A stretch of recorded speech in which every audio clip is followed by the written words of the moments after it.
episode of the Tip Balls podcast. Merry Christmas. Almost a Happy New Year. We're just a couple days away now from Uncle Sam squeezing down your chimney and leaving a big pile of hot shit under the tree.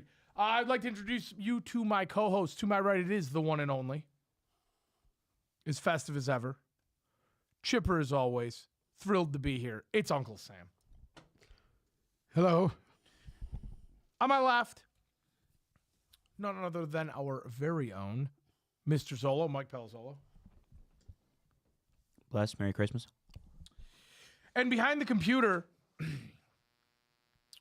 an elf that knows how to make one thing and one thing only, and that is a whole lot of goo.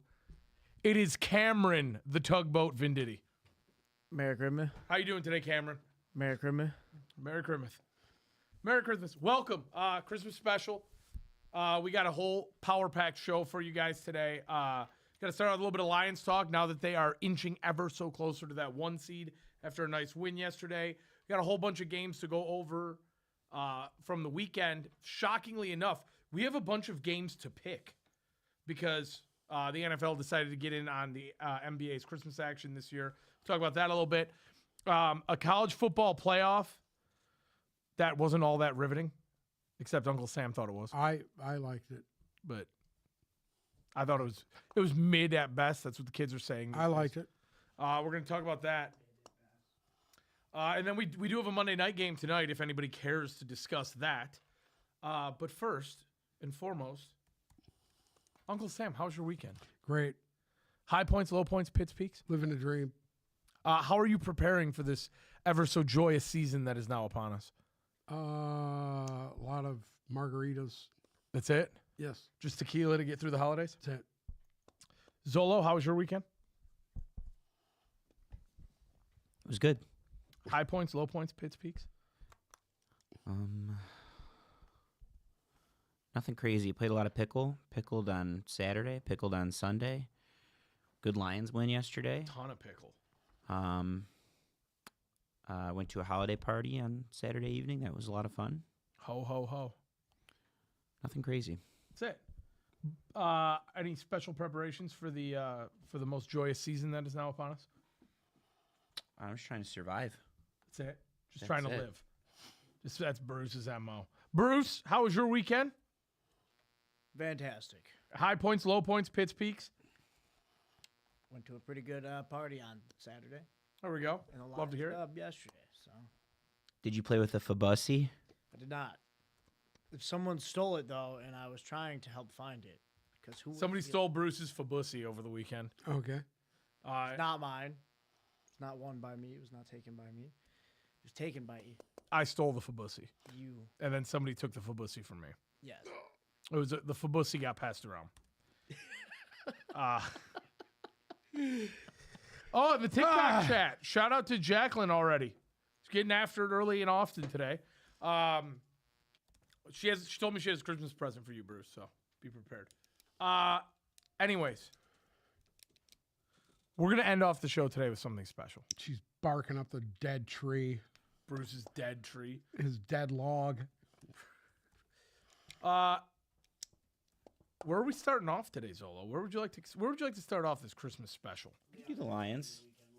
You want to start with the Lions? Leon? Leon wants to know how your weekend was. Leon, I had a pretty stellar weekend. Yeah, nobody asks me about my weekend. Nobody cares. I do every so often. Every once in a while. You're good for like once every 2 months. You ask me how my weekend is. My weekend was very good. I slept all day yesterday, pretty much. Woke up for the 4 o'clock games. Saturday, good time. We had a great time on Saturday night. Yeah, that was about it. Friday was just a maintenance day. Friday was nothing but rapping.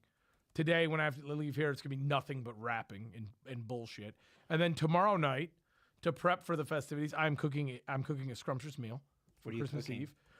A little bit of fillets with garlic butter, a little compound butter I got marinating. Some spicy vodka rigatoni. Is it at your house? It is.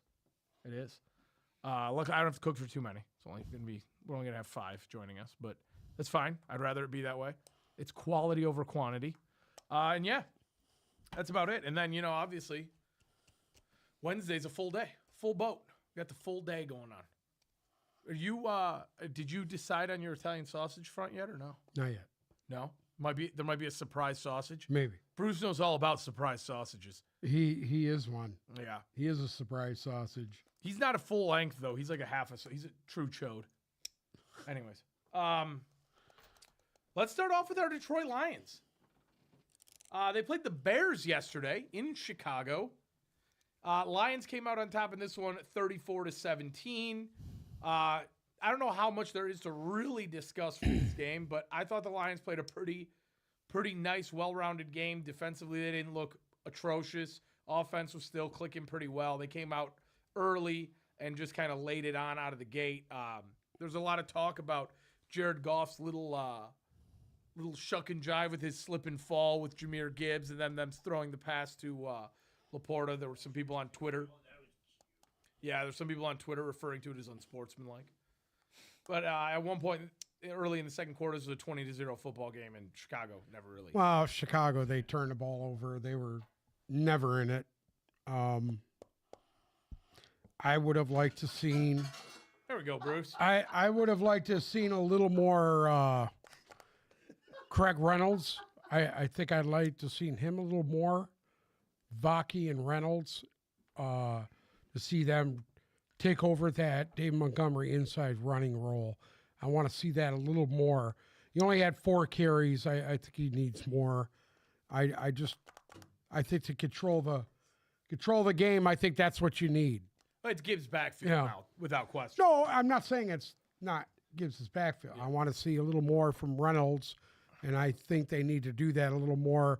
Just I don't like giving Gibbs 24, 25 carries and get him beat up before the playoffs even get here. J-Mo came out pretty loud yesterday, I would say. Well, I mean, that was probably the nicest pass I've seen Jared Goff throw in quite some time. Yeah, we thought it was going to be a huge DJ Moore game. It ended up being the Keenan Allen game.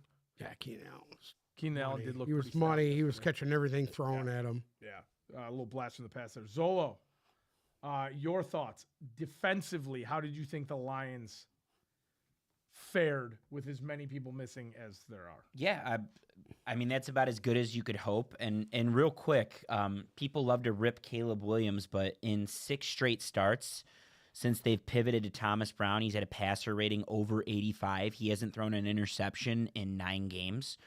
So it's not like he's a scrub. They can't run the football, is there? No, they can't. They can't run and they lost an offensive lineman, which didn't help yesterday. But all things considered, a name. I got 2 rookies I want to highlight. One on offense, one on defense. The first one is defensively.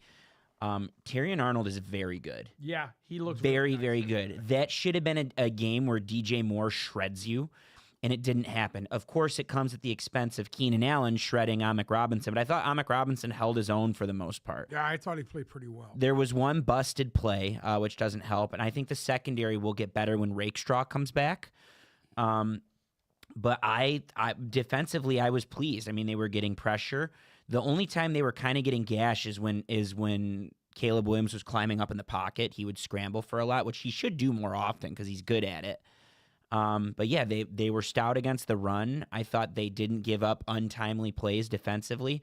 And then a guy to highlight, we knew this was coming. I talked about it last week twice. The offensive line was the real deal yesterday. It returned to form. It's the reason Gibbs was as effective as he was. The guy that stood out to me, you ready for this? It was Christian Mahogany, the rookie guard that started in place for Graham Glasgow. And knowing that going forward, they stole him. Mahogany had a top 100 grade on him, and he went in the 6th round of the Lions. He missed the beginning of camp because he was ill, and it kind of derailed the beginning of his season. But he had the 2nd best pass blocking grade on the team yesterday behind Taylor Decker. He had like an 87 grade or something like that. Was good in run blocking as well. I saw some great clips of him chipping. And that's good going forward because you don't have to address the guard position, I don't think, in the next year or two, which is great. You're going to have to address tackle in the future if the guys you're developing don't turn out well. And then on top of that, you're going to have to address center probably in the near future. But I think they have guard cornered, and I feel really good about that. I thought the Lions looked relatively good yesterday. I thought that was one of their better performances. I agree. I think they did exactly what they needed to do to win that game that they should have won. Going forward now, because we'll discuss Philadelphia here in a few minutes, but after the Philadelphia loss yesterday, they're now one game. They're a whole game up for the 1 seed with a game to go, with 2 games to go. I mean, is there a scenario realistically where you see the Lions dropping the next 2? I mean, you got to figure next week you have.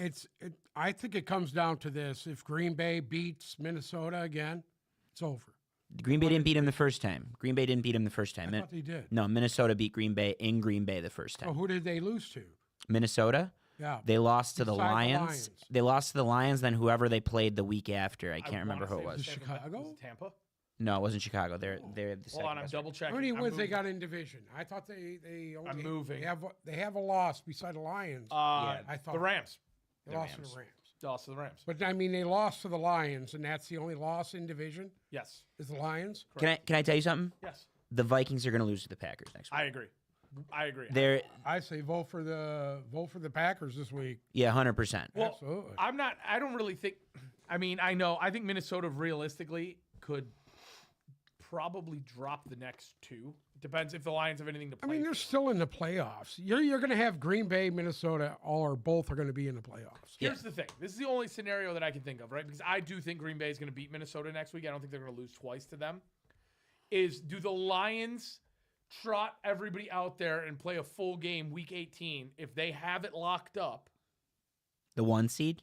If they have the 1 seed locked up, do they trot everybody out there week 18 to beat Minnesota so they don't finish with the? I think they put their starters out for a half just because it's what they do, especially knowing that they're not going to get game action for 2 weeks. Right. Yeah, that's just what they believe in. You got to keep your guys sharp. So I think they play for a half, even if the 1 seed's locked up. I think you put them in there. Okay. Well, then there's. And they did that last year too, by the way. They did that exact scenario last year. Yeah, and I realistically that Philadelphia loss yesterday couldn't have come at a better time for them. So I can confidently say I think regardless, because I don't see a scenario where I watched that San Francisco team yesterday where the Lions lose next week. So, and now that they've been eliminated, you have no idea how banged up everybody is and who's going to play and who's not, because I don't see San Francisco really pushing the envelope next week. I don't think San Francisco is going to phone it in. I just think the Lions are a significantly better team than them. I think that their offense is very much equipped to be stopped by the Lions' defense, and then conversely, they haven't been all that great defensively. I still think they have some nice pieces defensively to cause problems, but that was a good defense yesterday that the Lions dropped 34 on. So I agree. And on top of that, they're going to be out for blood on Monday. They're going to be out for blood. They're gonna that revenge game. The last time they were there, it left a very bad taste in their mouth. I think they're going to do. It's going to be one of those super disrespectful performances. That's my 2 cents on that.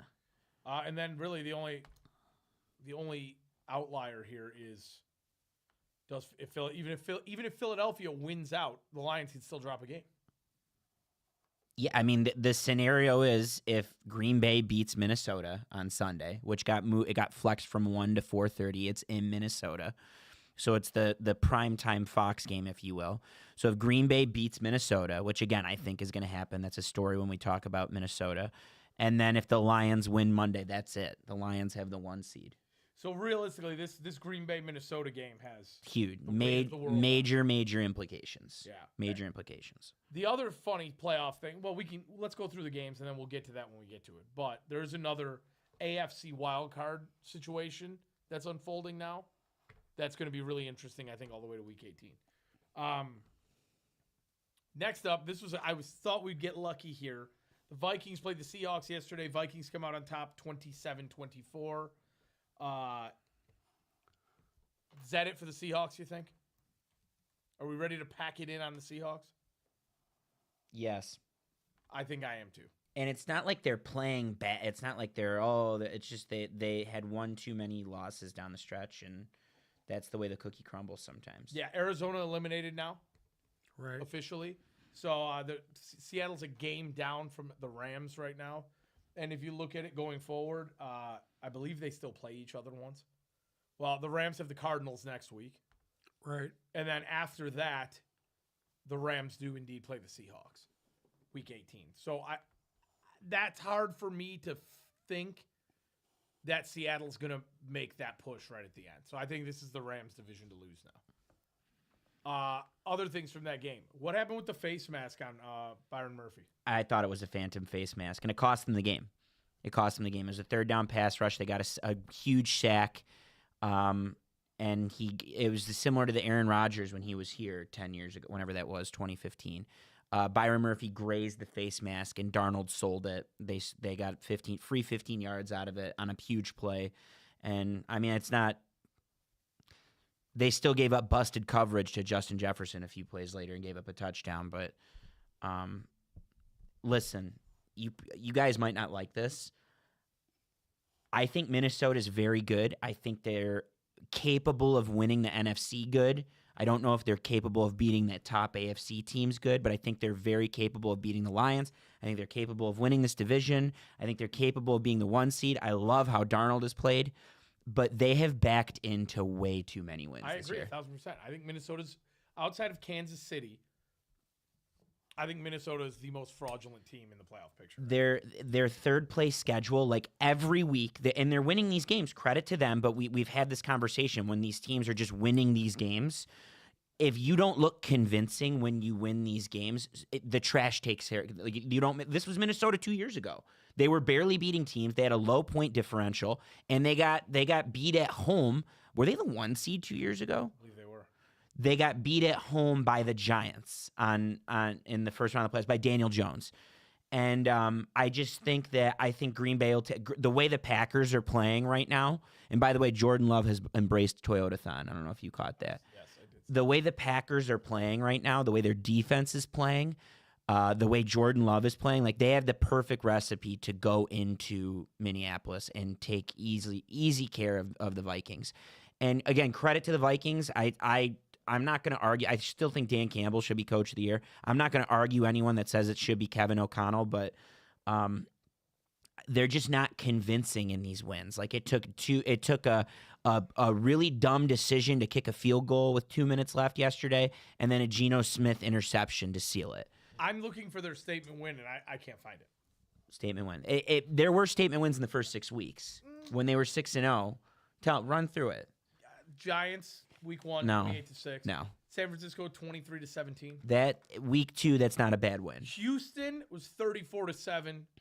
They blew them out. They blew them out. But we now know what we know about Houston. They won at Lambeau by a field goal. And they gave up. They were blowing them out, and then it was a close game in the Correct. fourth quarter. They beat the Jets by a touchdown. No. Detroit, they lost. No. Rams, they lost. No. They beat Indy 21-13. No. They beat Jacksonville 12-7. No. Tennessee 23-13. They've had some recent ones that are good. I feel like they've had some in the last month. 42-21. That's not a huge win, but it's a good win. Chicago 30-12. No. So that's my thing is they're barely beating teams in They a beat third Arizona by a point. in a third place schedule. Yeah. So I don't know. I still think Minnesota's so talented that they could win, but I'm just based on what I see, like they're backing into a lot of wins against bad teams, and it's.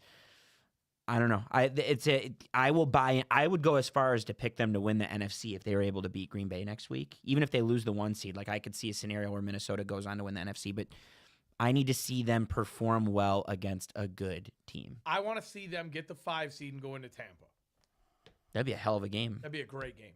What are your thoughts on Minnesota? They're in it. Well, yes, They're in it. We all know that They're easily in it. I think their defense is very good. I think that's what's going to put them over the top if they do play one of these teams that are a weaker defensive team. I think it'll help How them. do you think they fare against Tampa if they have to go to Tampa? I think they could beat Tampa. I think they could beat Tampa too. Be a fun game. It would be a fun. Listen, Green Bay and Minnesota are both going to be in the playoffs and past the first round. How would you feel about Green Bay going into Los Angeles week 1?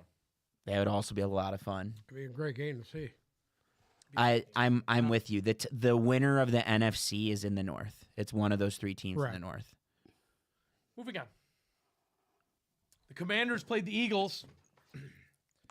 Washington comes out on top 36-33 in a huge divisional matchup.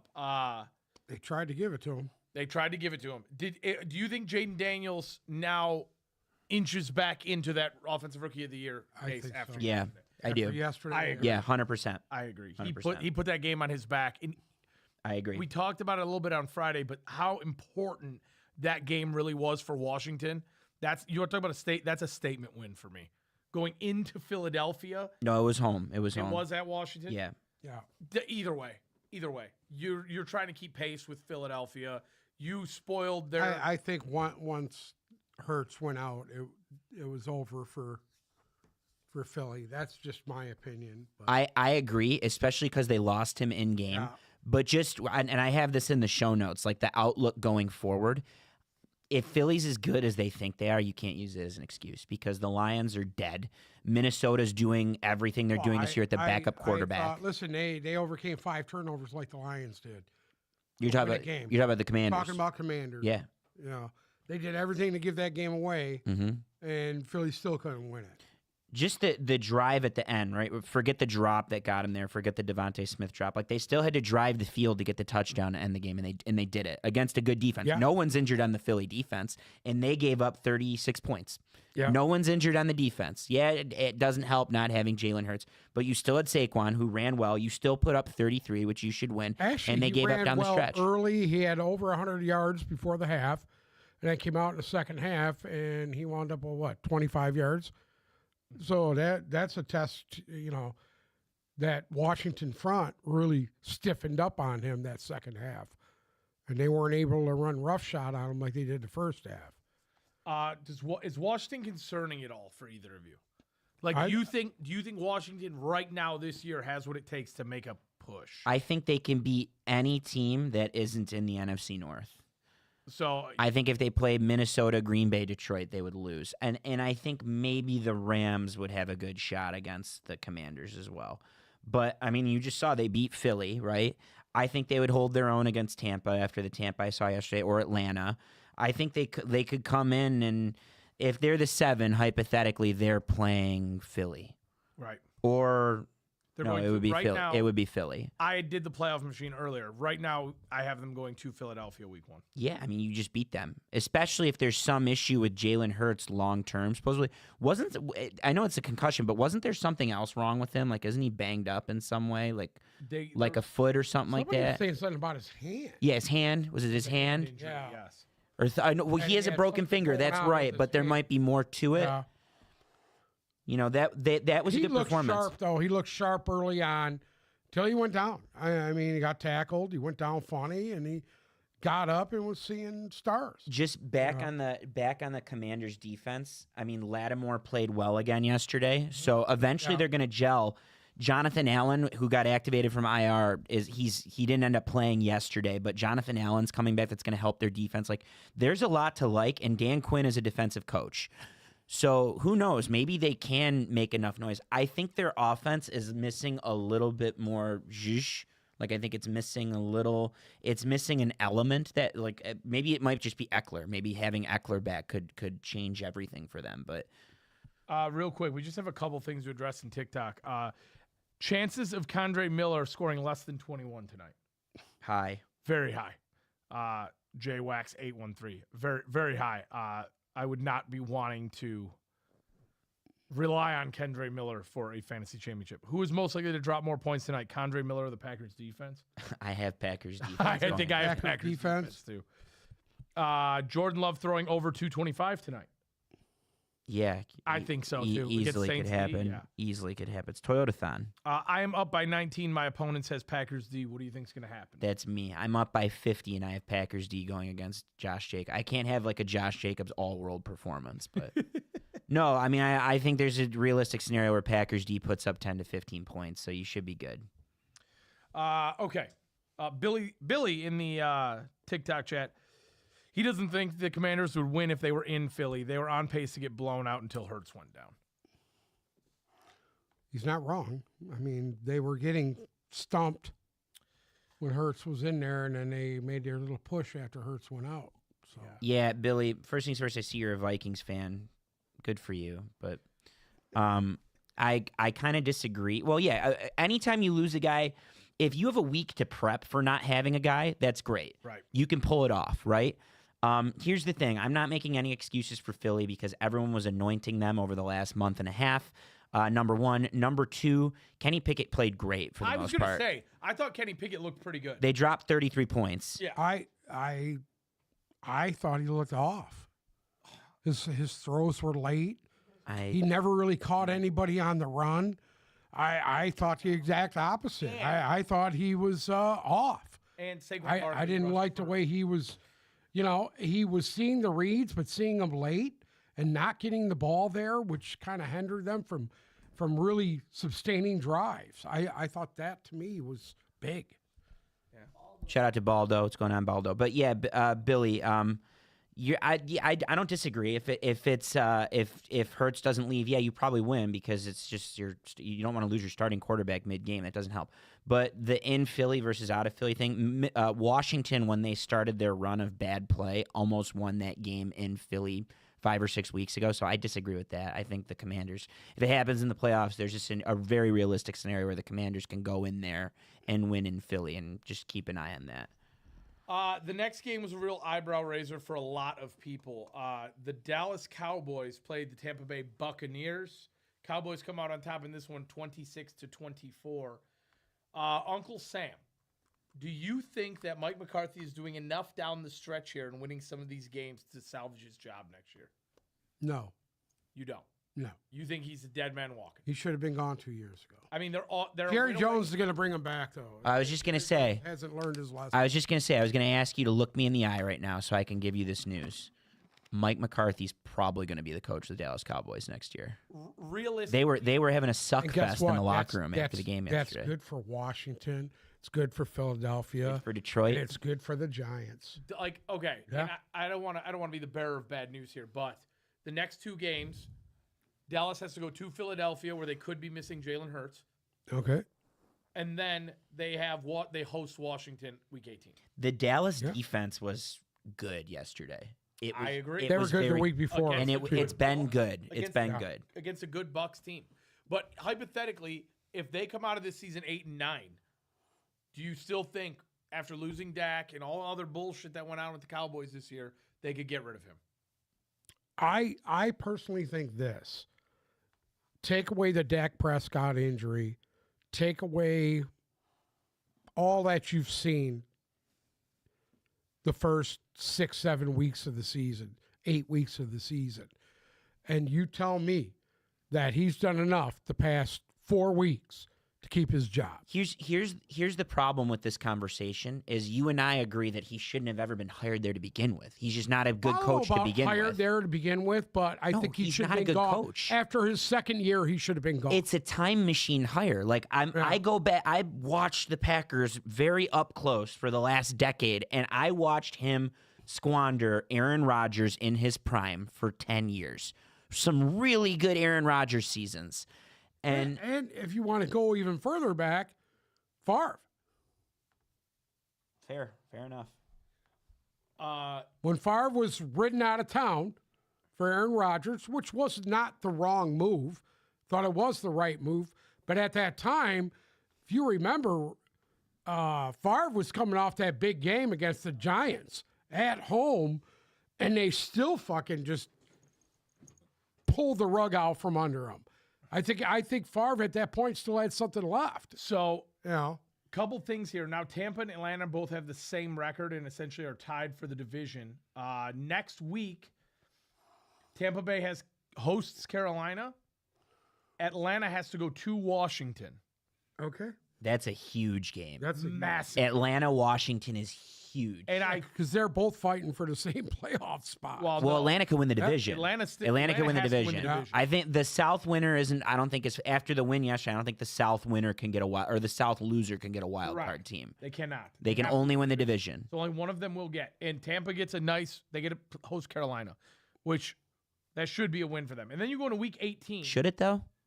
And Carolina goes to Atlanta, but Tampa Bay gets to host the Saints. If we're going by just yesterday, I think Carolina could easily win those next two games because Yeah. they're playing well, and Tampa, I guess, was playing well until yesterday, but Atlanta certainly didn't play well this weekend, and Tampa is not playing well. So I realistically think that's still Tampa's division because I think Tampa wins the next two. I think the schedule goes in their favor, and I see a scenario where right now that Atlanta team does not go into Washington to win. yeah, Personally. There's some questions in the TikTok. Yes. Dolphins making the playoffs. We're gonna hit on that in a little bit. I have a whole thing about that, Austin. So just hold on. Or that's Arsh. Rocket one guy from the show on Friday says, "Hey, Fantasy Duck Dynasty, how'd that Cooper Cup playoff start work out for you?" Oh, whatever, dude. Sucker cock. Yo, Bucks fans, Cooper Rush, bro. All right, Max, shout out to you. Don't know what that means. We're not Bucks fans, so. Bethany actually had an interesting one. I'm up by 7. I have the Packers defense to play tonight. My opponent is done. Should I bench defense to guarantee a win? Well, yeah. Bench the defense. You don't want to be the one who somehow New Orleans goes off for a 50 burger tonight on the 1% chance and you lose because you didn't bench the defense. Yeah, certainly. Bench the D, Bethany. Look at the scoring too to make sure you can't get negative points. But yeah, it doesn't hurt to bench the defense. I don't know why you'd play that. Moving on. Hold on. Oh. Damn, unfortunately my season is done. One against Goff and Daniels in Atlanta's D. Sorry to hear that. That sucks. That's tough. I did. I went and took fucking Stafford against the Jets. That's a big mistake. You got hosed. But you got it was hosed. still a mistake. Should have been a better Should've game done from that. Stafford. You won. I won against it's not official yet, but I won against Burrow and Jared Goff yesterday. So they both dropped 35 and I still won. That's how good my team was yesterday. Yeah, in the Tip Fantasy League, it's going to be me and Uncle Sam in the final. That's right. Going to be bringing it. Some guy named Dot says JSN is better than Addison. Jackson Smith and Jigba is arguably a top 10 receiver in the league at the moment. I agree. He is extremely good. So, yes, he's better than Addison. Needs some ranch for that crow? It helps. That's what Rocket Guy says. He wants to know if you want some ranch for the crow that you're eating. Nick Devil. We're okay to be wrong on this show, Rocket Guy. I never We're said fine with that. Genius here. Yeah. All right, so I was wrong about 1 week. Go Where ahead. are you the Do other Nick. fucking weeks? I was right all the Do time. Nick DeVelvis. Nick DeVelvis. He started Stafford because some fantasy gurus told him he was a must start. and I he did lost by too. 10. I did too. I'm never trusting fantasy gurus. Neither do we. Who's fantasy gurus? I don't know. I think he's just talking about. I started Stafford too. Oh, over Jaden Daniels. How do you like that one? Next up, in the biggest game of the week for Uncle Sam, the Falcons hosted the Giants. Or no, that was at MetLife, wasn't it? My bad. Falcons come out on top 30. No. It was in Atlanta. It was in It was in Atlanta. Atlanta. Falcons come out on top 34-7. Uncle Sam, your thoughts on Michael Penix's debut? He was good. Good under pressure. All the throws are there. I think they need to open up the playbook for him a little more and let him really drive the ball downfield. They decided to run the football, and that's the reason why they won the game. All right. On the flip side of this, Zolo, do you think the Falcons now, where they are in a position where they have to essentially win the next two to win the division? Yeah, I mean, I think they're in if they beat the Commanders. I think they're going to have a good shot at it. Do you think they have a better shot with Michael Penix or Kirk Cousins? Because this was against the Giants, a Giants team that's in complete disarray. I didn't love Michael Penix as much as Uncle Sam did yesterday. I thought for a first ever start, it was actually a very good debut. He was 18 for 27 for 202 yards and an interception. The interception was not his fault, as I'm sure all of you saw. Kyle Pitts literally said, "Here, have this ball," as he was going to score in the end zone. But the Falcons have been doing this thing the last few weeks as Kirk Cousins' play declined. That should have been a touchdown. As Kirk Cousins' plays decline, they've started to rely really heavily on the run. Algier has looked great. Bijan has looked great. The problem is at some point you're going to need to make big throws, and do you think the rookie can be trusted to make the big throws? So I agree with Uncle Sam. They need to open up the playbook just to see what you got. You need to see what you got because you can't make a run if you don't have a good quarterback. So I would like to see them give Michael Penix a little more play. I know Drake London, I think, got knocked out of the game, if I remember correctly. I don't think he played a snap really in the fourth quarter, but missed most of the notable. London was sidelined in the second half due to a hamstring injury, and those obviously aren't great. But yeah, I would like to see more from Michael Penix, and it's not his fault that we didn't see more. It's just the way the nature of their play calling right now. I'll tell you one thing, just a bigger picture conversation on Atlanta. I thought Zach Robinson was one of the best coordinator hires this year. Raheem Morris brought Zach Robinson, who has been up Sean McVay's ass for years and is considered one of the brightest offensive minds. I don't know if their offense is just not executing right or if Robinson lacks a lot of creativity, but the reason the Falcons are where they are at the moment is because their offense has just started to sputter completely. And interesting on Zach Robinson.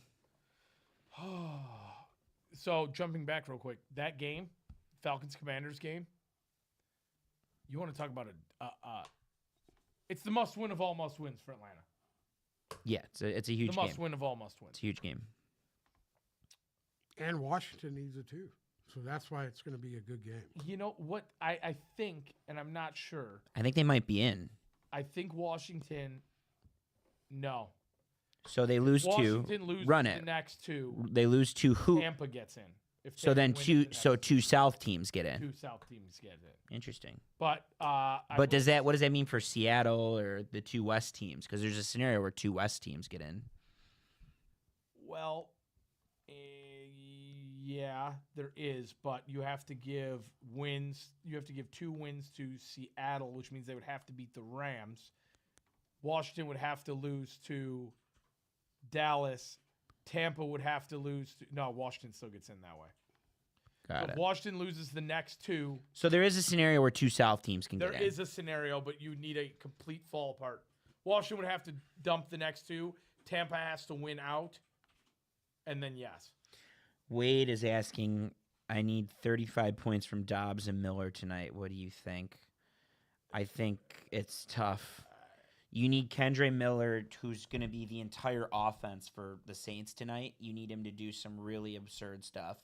And then you need Romeo Dobbs to have an above-average game. It's possible, but you need points tonight, and I don't think we're going to see as many points as people think tonight. I agree. I think tonight's going to be a really tight game, scoring-wise. I don't think it's going to be a blowout. You're going to have like a 28-7 game, in my opinion. Mm-hmm. But we'll pick that.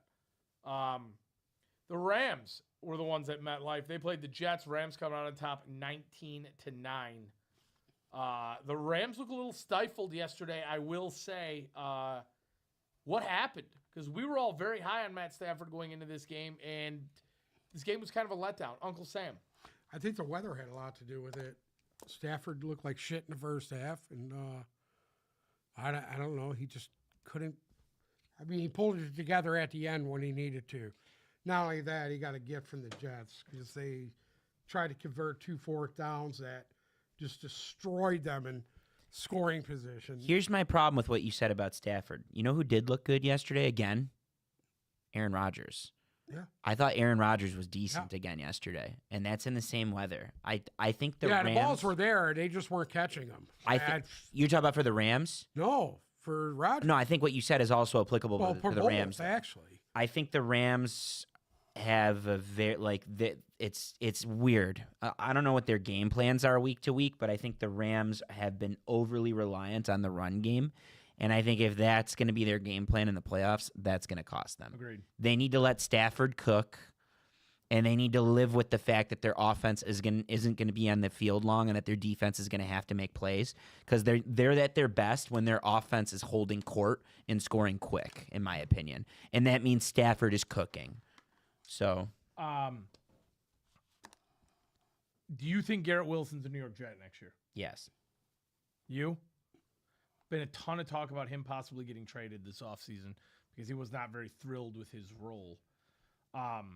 What about Aaron Rodgers? Does these last few starts, even though they may not have been as much on the winning end of things, do you think that there's any optimism for him going into next year, and do you think he stays there? I think he's looked so much better over the last month or so. I would go as He far. looks like a different guy. He looks like a different guy. I would go as far to say that I like what I've seen. And Devontae Adams is going to be there, and he has that rapport. Of course, like he said on McAfee, he said he hasn't decided if he's going to come back. But if he did, it's going to be for the Jets. And if you're the Jets, like that organization is just in so much deep doo-doo. Like you don't have a choice. Like you kind of have to run with this at this point. Like you need to sink off-season resources into ensuring Aaron Rodgers' success, which is not a good position to be in. No. It's not a good position to be in. The next two for the Jets. And they lost the tackle, Fasanu. They lost him yesterday. He got injured yesterday? Yeah. They carted him off. That's So that's not good. Kid from Penn State. The next two for the Jets are at Buffalo, and then they host Miami at home.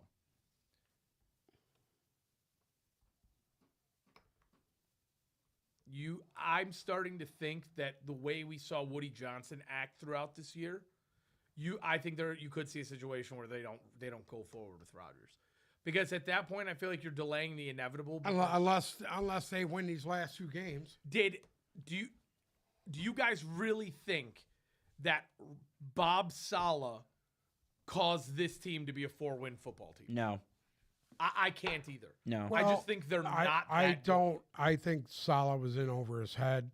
Yes, but I don't think.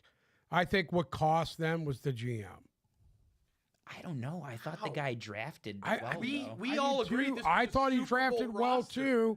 I thought he brought in some great free agents that just took him so long to gel. That's coaching. I'm going to give you a name, coaching. and you're going to agree with me because I know, All right. I know who we can blame for the last 2 years for the Jets. Okay. It's Nathaniel Hackett. I hate Nathaniel Hackett. They you know how I feel about it. They gave Aaron Rodgers too much power, allowing Hackett to come back. Yes. And they would have really benefited from a creative offensive mind this year because I don't think there were crazy issues in the locker room and all that. I think Saleh was really well liked. They lost. Like, they came out and started losing games.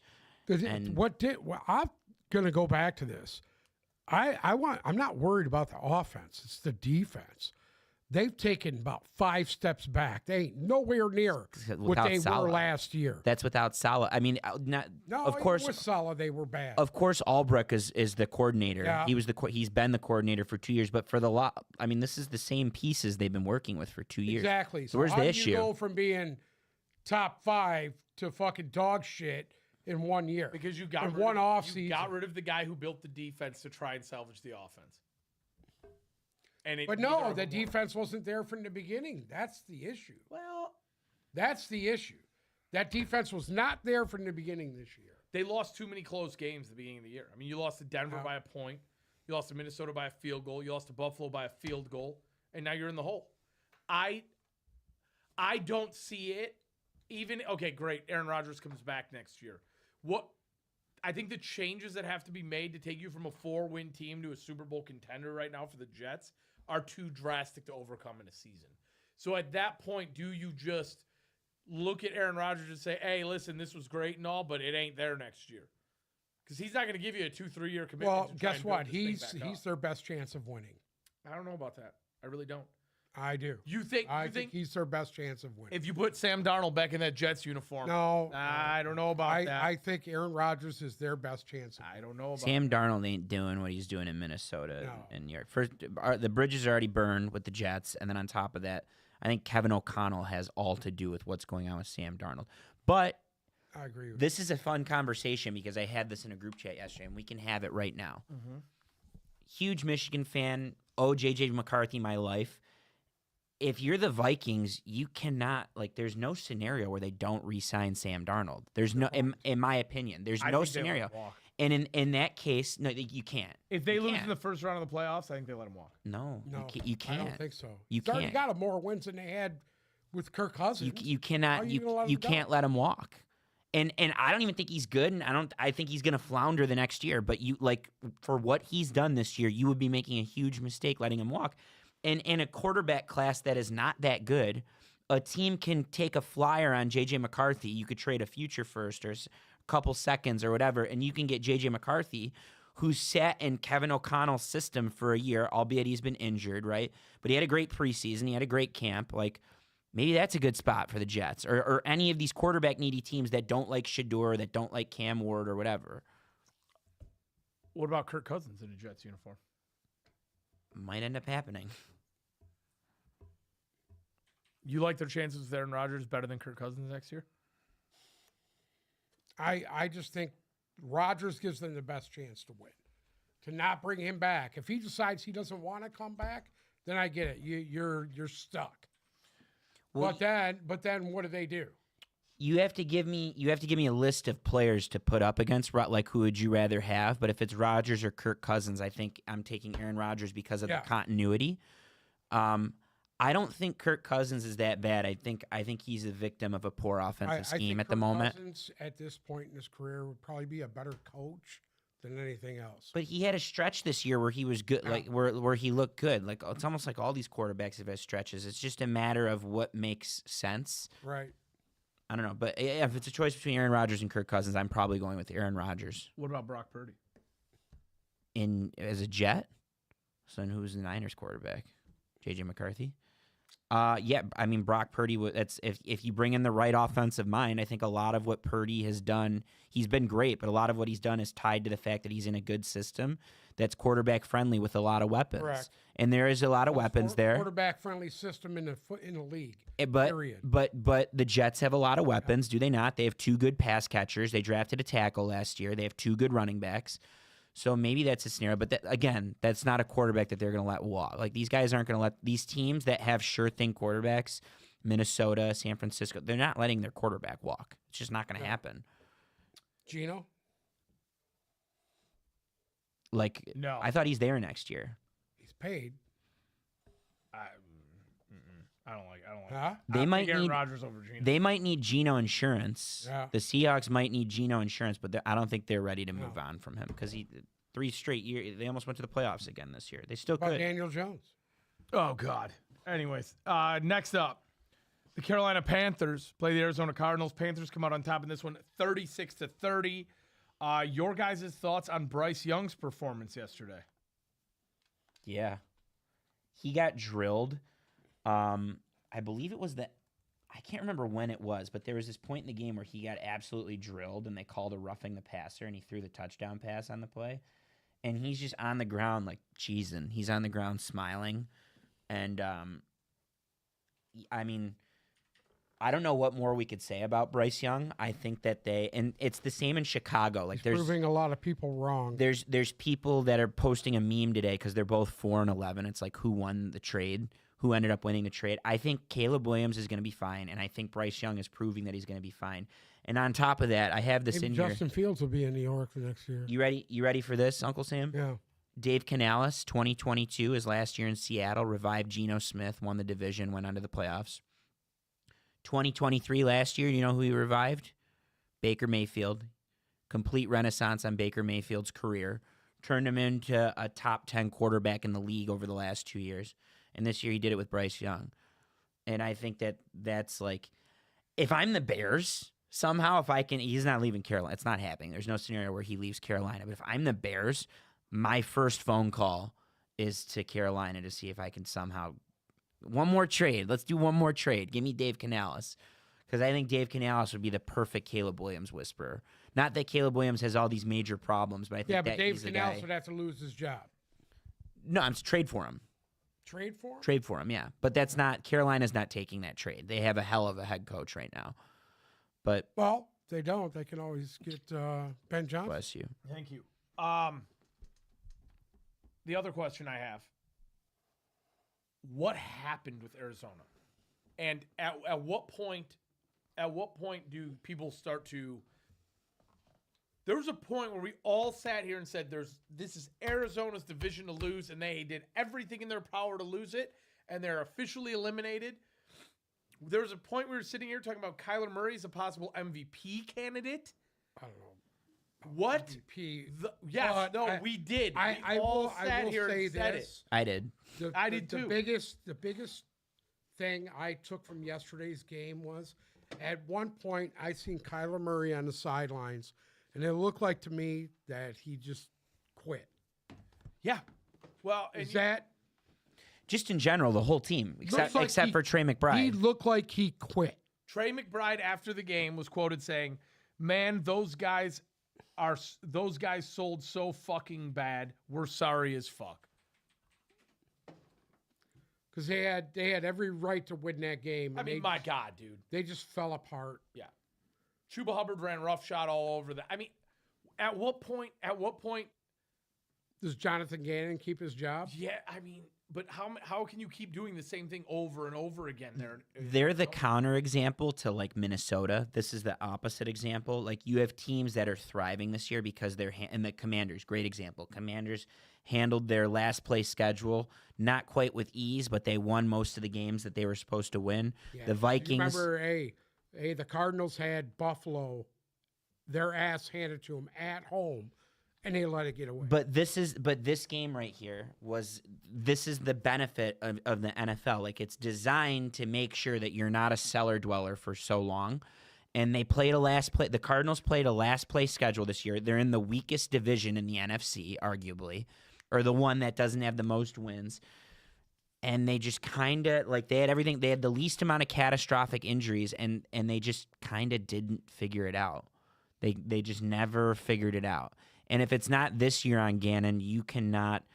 Like, there's only so many points where I'm going to blame Kyler Murray because the pieces were there. I think you need same drill. You need a quarterback whisperer to come in here. James Conner got hurt. Didn't help. In that game. He had a big game before he got hurt, though. Huh? He's having a big game before he got hurt. Correct. Moving on. The Chiefs played the Texans. This was on Saturday. Chiefs come out on top 27-19. Did either of you see the Tank Dell injury? Yes. Yes. It was pretty nasty, to say the least. Friendly fire. Friendly fire. Yep. Similar to the Hutchinson injury. Texans just aren't that good, dude. Didn't someone else get friendly fire murdered earlier this year, too? There was another big injury that was friendly fire. I can't remember who it was. I'm trying to think, and I'm not. Who's someone that's out for the year? There's so many guys out, I can't remember. Either way, Patrick Mahomes with his high ankle sprain. Yeah, threw high for ankle 40 sprain, my times. ass. My ass. Ran for Had the 30. longest Whatever, touchdown run dude. of his career. Yeah, my ass. Yeah, you were I spot on told with you that one. guys. Yep. I told you. You know what? One thing did not happen. He wasn't limping like I thought he was. Yeah, he still the hand was in full Yeah, effect. the hand was in full effect. Yeah. There was no limping, no favoring the leg Yeah. like he did that one. The 1 year he had the bad high ankle sprain. I don't Whatever, love the dude. Texans. Whatever. You know what? They're still going to win that division, win that Yes, conference, they've already won. and you can just forget about it, dude. I don't love the Texans, and I get lower and lower on them every time I watch them play. But I actually did think the Texans played a decent game, and you know what? This is the best the Chiefs have played since week one. Agreed. This was their most all-around game since Their Chiefs won defense was since week one. stifling. They were clicking. I thought the offense was in a bit of a groove. I liked the usage of Worthy. Looked great.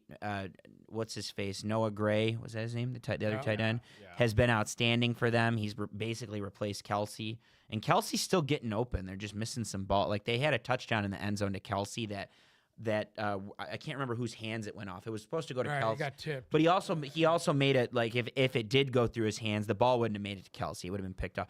Story for another time. That being said, they scored over 25 points Shock. against an okay team. And they have You build Hollywood on Brown this. back, getting him back into the mix. Yeah, you build on this. Hollywood Brown's Yeah. supposed to make his debut Wednesday. Could be a good thing. I'm curious. I'm curious how they look Wednesday because Pickens is also back for Pittsburgh. So I'm curious how the Chiefs fit. Like that. They you need got two really good games. Pittsburgh really needs Pickens back. I agree, but that's like I will feel really comfortable with the Chiefs if they look good on Wednesday. I'll feel comfortable. As far as Houston goes, again, world beaters last year and barely going to win this division, it looks like, and be 500-ish this year. Is this a C.J. Stroud problem? Is this a coaching problem? What is going on in Houston? Because this is a problem. Yeah, Bobby Slowick almost got the Commander's job.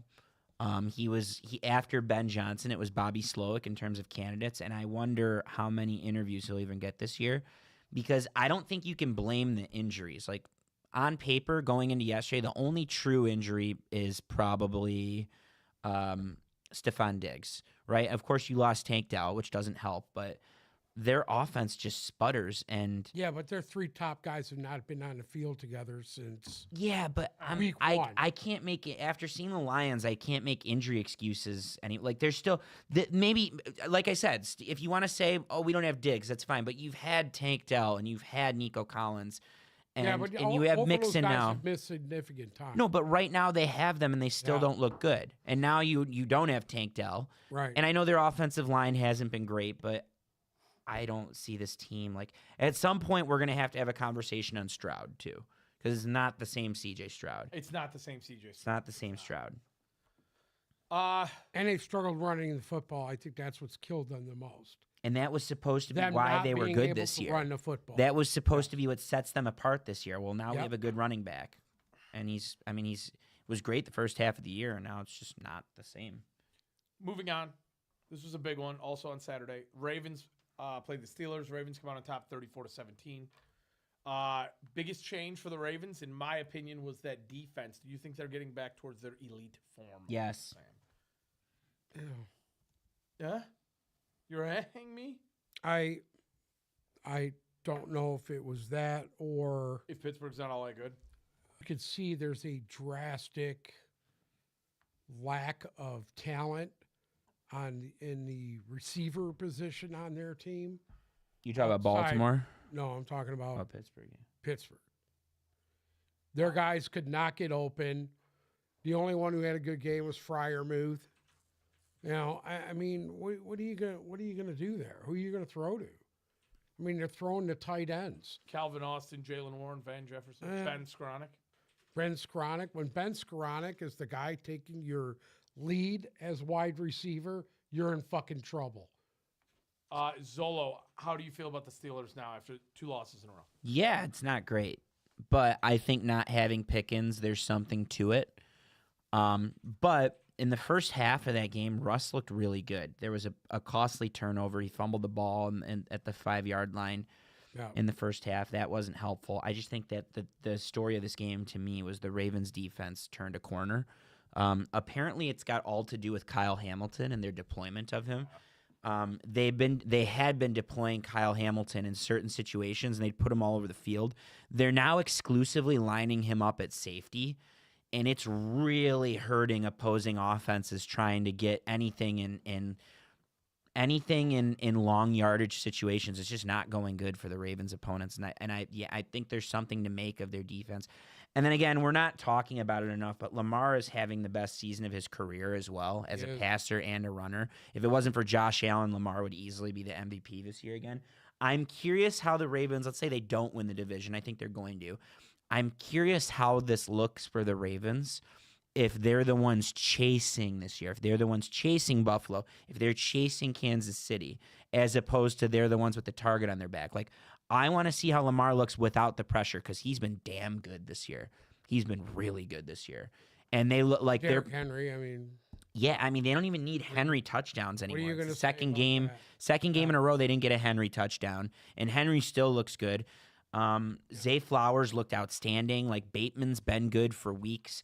People were panicking about Mark Andrews for the first 2 months of the season. Mark Andrews very much looks like Mark Andrews right now.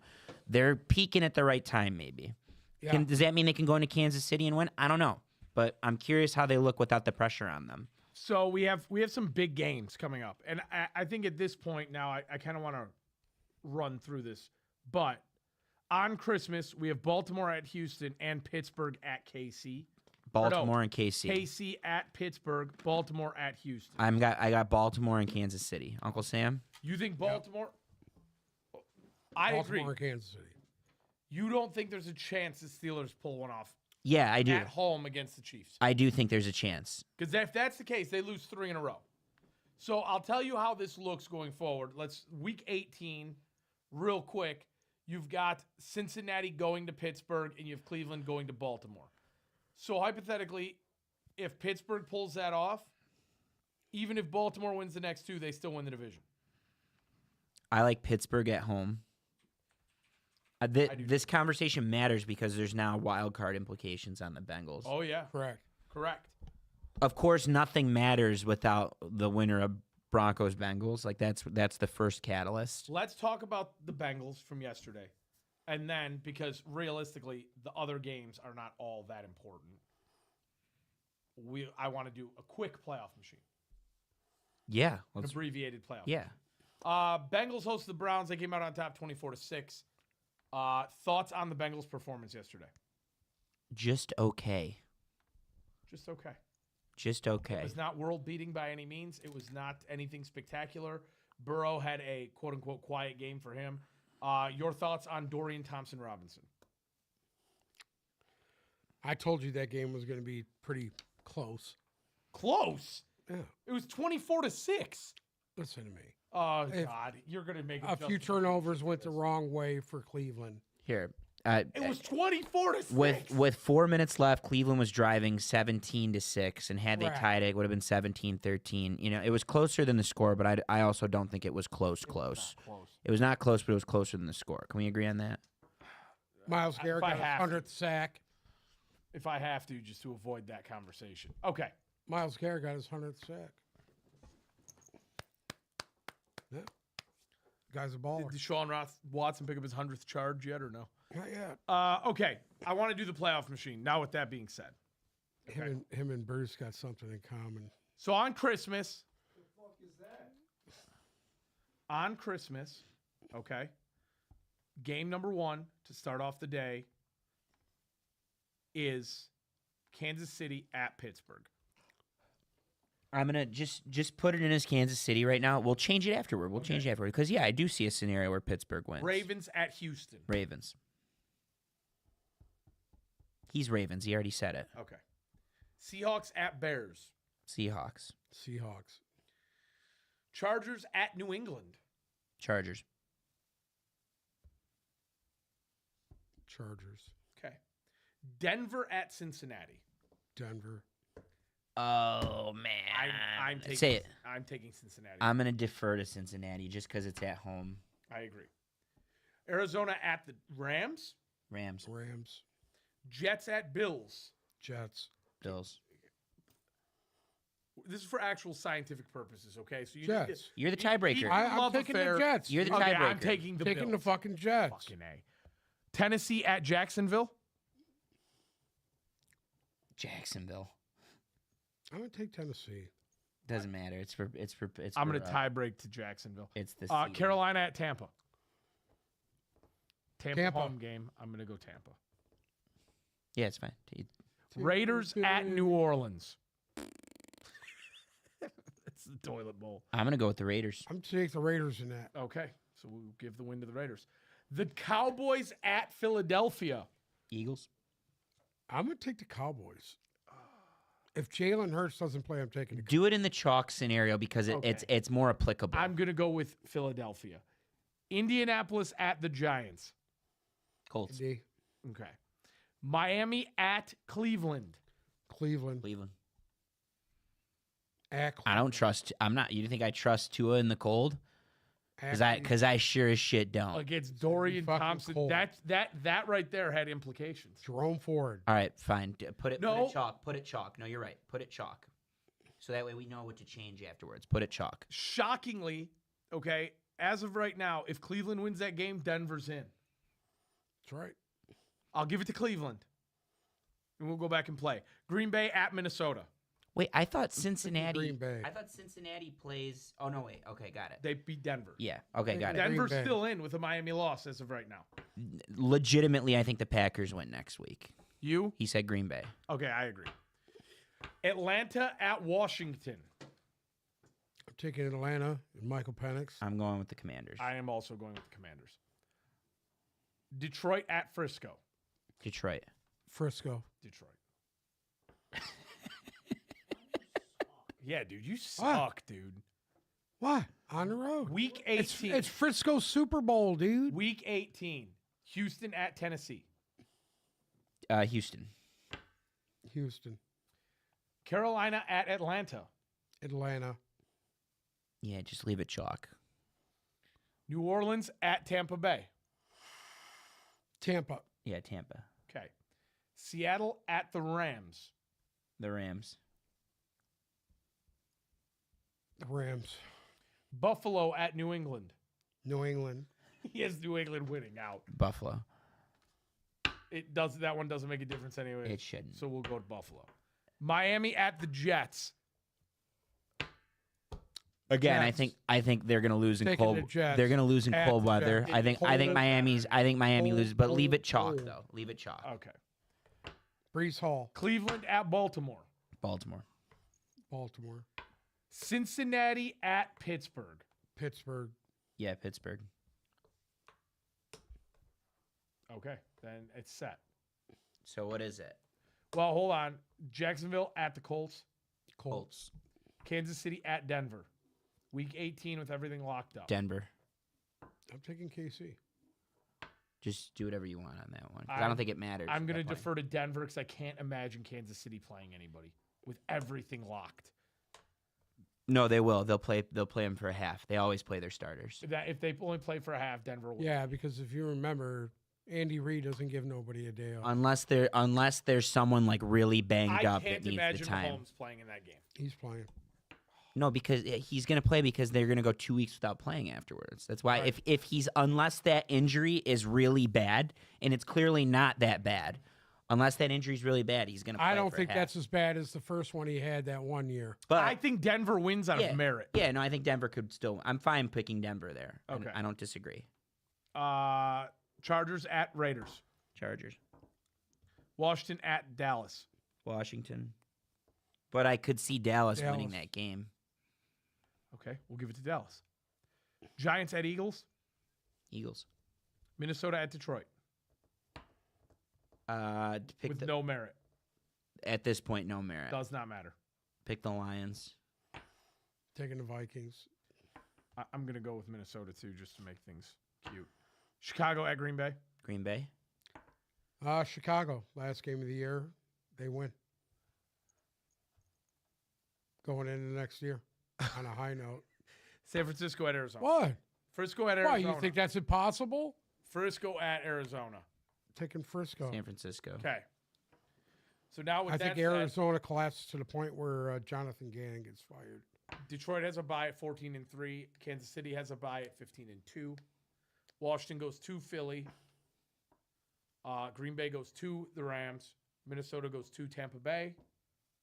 Denver goes to Buffalo. The Chargers go to Baltimore. Pittsburgh goes to Houston.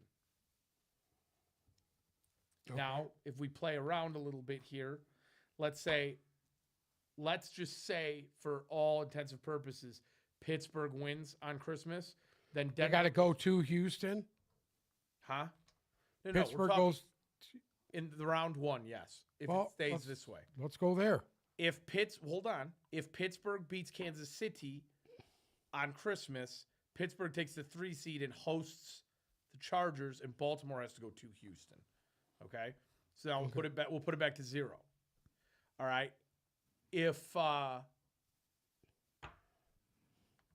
Panthers beat Tampa, or if Carolina beats Atlanta, well, okay, if Tampa drops one of the next two, it's Atlanta. If Atlanta drops one of the next two, it's Tampa. That one's very cut and dry. The one that gets interesting is really has all of the weight on it is the Denver-Baltimore game. The Denver-Baltimore game, the Denver-Cincinnati game and the Cincinnati at Pittsburgh game, because that shakes everything, absolutely everything up. Because there's a hypothetical scenario here where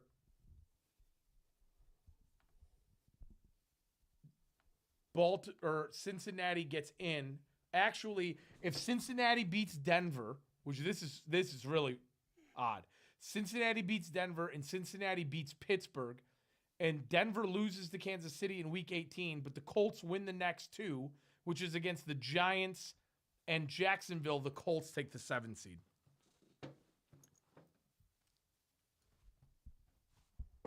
And to go one step further, if Houston loses the next two, which they'd have to lose at Tennessee, then they take it over. Indianapolis takes the division.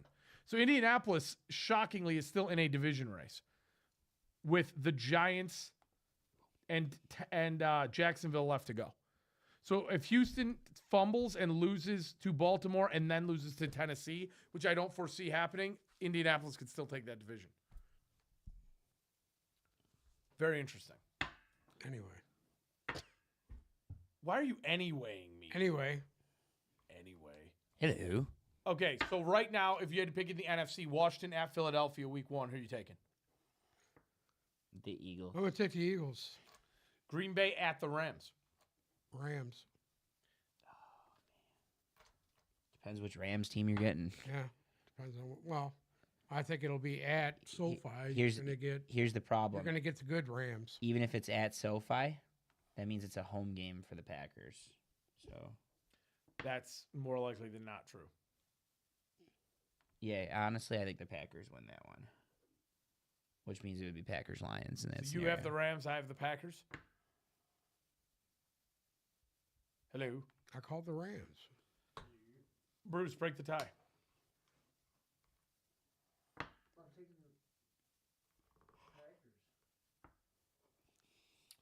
Either way, if it's Detroit versus the Detroit versus the Packers, everybody's taking Detroit, right? No. Depends on how things are looking at that point in time and who's back. Green Bay coming to Ford Field. I think the Packers are very good. And it's really hard. It's hard to beat a team twice. It's certainly going to be hard to beat a team 3 times. I'd be shitting my pants if we ended up with one of those teams in the division coming here. I would not like that. Okay, and next you have Minnesota at Tampa. Depends which Tampa team. I'll say this much: that's a great matchup for Tampa. I think they could easily win that. Like they have the makings to win that. But again, you're talking about a team that's playing way too inconsistently. But yeah, I think the Rams could beat the Packers, and I think the Bucks can beat the Vikings. But So- you gotta show it. For all intents and purposes, let's say that you get 3 NFC North teams and Philadelphia in the 3rd round. It's possible. So that would mean Philadelphia hosts Minnesota and Detroit hosts Green Bay. In the AFC, you have Denver at Buffalo. Buffalo. Then you have the Chargers at Baltimore. Ravens. Baltimore. Then you have Pittsburgh at Houston. I like Houston at home. I like Pittsburgh. No, Pittsburgh for me. So then you would have Pittsburgh at Kansas City and Baltimore at Kansas City. Buffalo. I like Baltimore at Buffalo. I like Buffalo. I like Baltimore as well. Really? Yeah. Wow. No, I'm extremely low on the Bills. I'm I'm sorry. The Bills. We're shitting our secondary- pants. The Bills secondary, dude. They struggled yesterday big time too. We're shitting our pants on the Bills because they put up 40 burgers in back-to-back weeks and they beat the Lions, but they're not. Their defense will cost them games. Their defense is going to cost them games, and their signature win, beating the Lions was great. Took a lot of injuries to get there. Their signature win is home against Kansas City, in my opinion. If you have to go to Kansas City or go to somewhere else, I don't think they have the defense to stop a Okay. good offense. So Baltimore and Pittsburgh. Baltimore. Baltimore. Oh, wait, no, it'd be Kansas City and Pittsburgh. I'm sorry. Kansas City. Kansas City. Okay, so then you have Baltimore going to Kansas City. There you go. I think the Ravens are significantly better and should win, but it would be hard for me to pick them in that game until I actually see them win that game. So I would pick Kansas City. Minnesota, Philadelphia. Philly. Philly. Green Bay and Detroit. Green Bay. Oh, Be really hard to pick that one. I wouldn't be shocked if Green Bay. It's hard to beat a team 3 times. It's very difficult to beat a team 3 times. okay, so then you have Green Bay and Philadelphia in the NFC Championship game. Green Bay. It's Philly. So here we are. We're at the Kansas same City and crossroads Green Bay. of a Kansas City, Philadelphia, or Green Bay championship. Correct. Going for a three-peat. Right now, if Patty Mahomes going through the three-peat. right now I have Nobody's Buffalo. ever done it. Give me Buffalo and Detroit. I think Buffalo. Nobody's ever done it. Buffalo beats Baltimore. Buffalo beats Kansas City at Arrowhead. Josh Allen finally pulls that off, and then you have Godspeed. Moving on. Dolphins and the 49ers. Miami comes out on top 29-17, ending the 49ers playoff hopes, but Dolphins are still have a glimmer, a very, very, very slight glimmer. What do the 49ers need to do this offseason to get back to where they were last year? The 49ers, Yeah.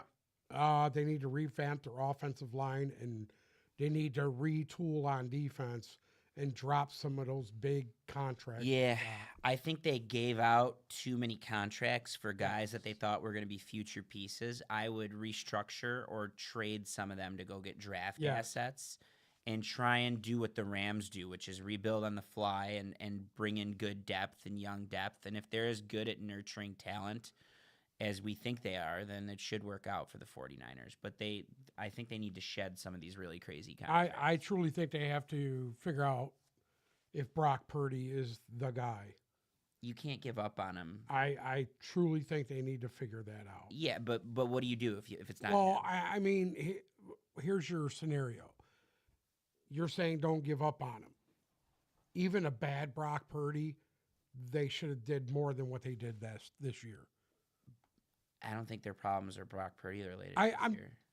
I'm telling you, there was a lot of games where he hung on to the ball and he did not make good decisions with the ball. And I just, if you're looking at it from the GM standpoint of this, do you really think he's the guy?